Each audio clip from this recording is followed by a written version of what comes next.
Roza tutgan odamning ikki quvonchini sizlarga aytib beraymi? Eshitasizlarmi? Birinchisi iftor qilgan vaqtida, ikkinchisi Robbisi bilan uchrashganida. Bu nima degani? Ro'zador iftor payti Alloh bergan rizq bilan quvonadi. Ikkinchi quvonchi bo'lsa, qiyomat kuni Alloh huzurida ro'zaning mukofotini olgan paytida bo'ladi.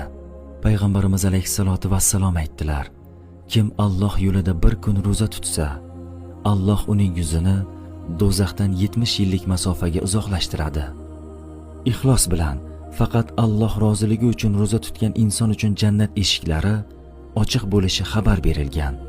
Bu xush xabarni ro'za tutayotgan yaqinlaringizga yuborib qo'ying.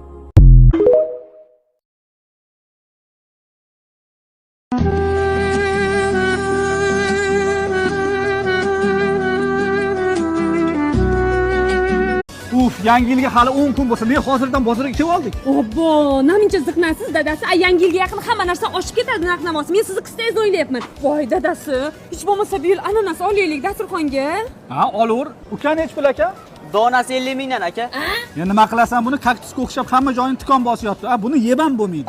Siz ham buni hech kim yemaydi dadasi. Mehmonlar kelganda dasturxonimizda chiroyli turadi. Ha? Qo'y, yur ketdik.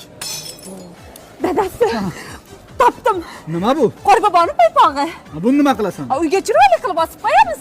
Buni o'rniga meni paypog'imni chiroyli qilib osib qo'ying.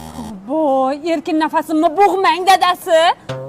Dadasi bir blok fanta, bir blok kola olamiz. Maylimi? Yoz bilan meva, shakar, banka toshittirib rosa kompot yopuvdingiz. U kimga edi? Bizga? O'shani ochib dasturxonga qo'yasiz, shuni ichamiz. Achchiq suvlar kerak emas. Dadasi. Ha, nima qidiryapsan? Voy dadasi, haligi o'rtasiga olov yoqib kechqurunday osmonga uchiradigan bor, shuni olaylik. Fonus. Ha, o'sha. Topgan pulni havoga sovurish degan gapni eshitganmisan? O'sha mana shu fonusga aytilgan. Dadasi, aroq oldingiz. Men qimmat pulini gapirayotganim yo'q, sizni sog'ligingizni o'ylayapman. Olmang shuni.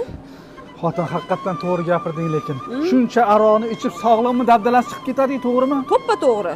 Unda o'rtoqlarimni chaqirib birga bo'lishib icha qolaman, ha? Dadasi, pista olaylik. Siz yaxshisi pista qiling. Dadasi, kelganimizdan beri faqat sumkalarim bilan qup-quruq selashkani itarib yuribman. Bundan narsalar solib, to'ldirib itarib yuraylik, iltimos.